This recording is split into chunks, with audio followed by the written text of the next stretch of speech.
Salut tout le monde, aujourd'hui on attaque la partie 2 de la reproduction et l'élevage des tritons à ventre de feu chinois. Aujourd'hui on attaque la ponte. Alors première chose à savoir, est-ce que vous allez faire hiberner vos animaux ou pas? Dans le premier cas, la température est assez basse en hiver, c'est-à-dire que la température descend suffisamment pour ressentir le cycle des saisons et permettre la production de spermatozoïdes et d'œufs afin de provoquer une ponte. En général, quand la pièce oscille entre 16 et 19 degrés en hiver, c'est suffisant pour provoquer une ponte chez les tritons. Dans le second cas, la température est pas assez basse en hiver, et dans ces cas-là, il y a deux solutions à ce problème.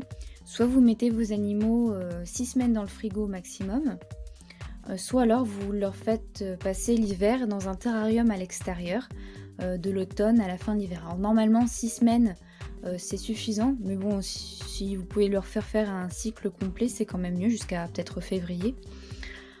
Après, leur faire passer l'hiver à l'extérieur en terrarium, ça veut pas dire les mettre sur 5 cm de terre, ça veut dire les mettre sur une bonne épaisseur de terre de moins 10-15 cm avec beaucoup de feuilles mortes pour qu'ils puissent se cacher et puis pour éviter de vous retrouver avec des glaces au triton au printemps.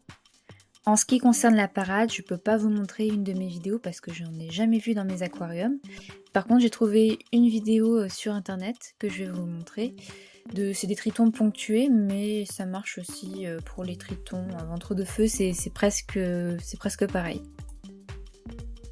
Donc là, le mâle a poursuivi la femelle, il l'a bloquée, et là il est en train d'envoyer des phéromones avec sa queue en la faisant onduler.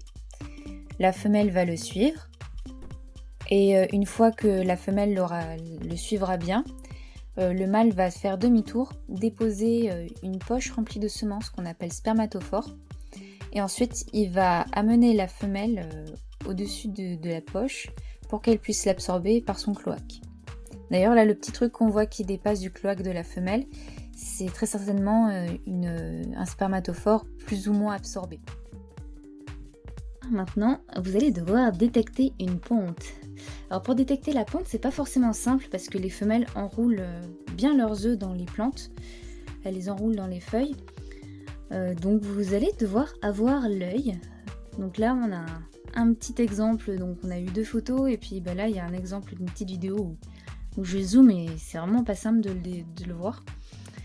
Donc ils sont enroulés dans les plantes et il y en a environ... On a environ 60 œufs par an sur plusieurs mois par femelle.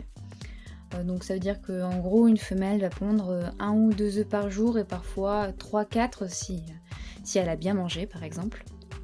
Alors une fois que vous avez une ponte, qu'est-ce que vous faites des œufs? Il y a là aussi 2 solutions. Soit vous les laissez dans l'aquarium, mais alors dans ces cas-là les œufs vont se faire manger parce que les adultes mangent les œufs.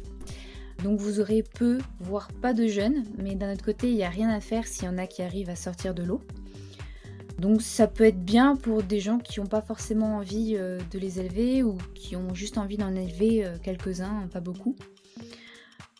Après, c'est possible d'avoir un meilleur résultat dans l'aquarium parental si on a juste peut-être 2-3 individus dans 100 litres et qu'on a un aquarium très planté. Du coup, la seconde solution, si on veut en avoir plus, c'est de les ramasser. On peut les mettre du coup dans des tupperwares, pas forcément oxygénés. Enfin, moi, je les oxygène pas. Après, si vous le faites, c'est tant mieux. Ils seront peut-être en meilleure santé. Mais moi, personnellement, j'en reçois pas le besoin. J'en ai jamais utilisé pour les tritons. Donc, voilà. Par contre, il faudra retirer les œufs morts qui sont blancs, laiteux ou cotonneux. C'est des œufs non fécondés ou alors qui sont morts tout simplement, qui vont jamais arriver à terme. Et quand ils sont cotonneux, il faut vraiment les enlever parce que ça veut dire qu'il y a un champignon qui est en train de se nourrir de l'œuf mort et il risque de se propager aux autres œufs ou de pourrir le bac, d'augmenter la pollution dans l'eau que vous avez. Donc il faut les enlever.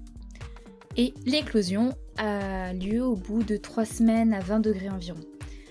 Alors c'est sûr, plus vous augmentez la température, plus ils devraient éclore vite, mais c'est pas forcément bon pour eux. 20 degrés c'est bien. Si vous le faites par contre en dessous de 20 degrés, c'est pas un problème non plus, ils vont juste mettre un peu plus de temps. Au lieu de mettre 3 semaines, ils vont peut-être mettre 25 jours ou 1 mois. Quand ils sortiront de l'œuf, ils seront pas en mauvaise santé. Alors que si vous augmentez la température, qu'elle est à 25 degrés, l'eau, bon, bah, peut-être que vos tritons ils vont se développer plus vite dans leur œuf, mais ils vont peut-être pas forcément être aussi robustes.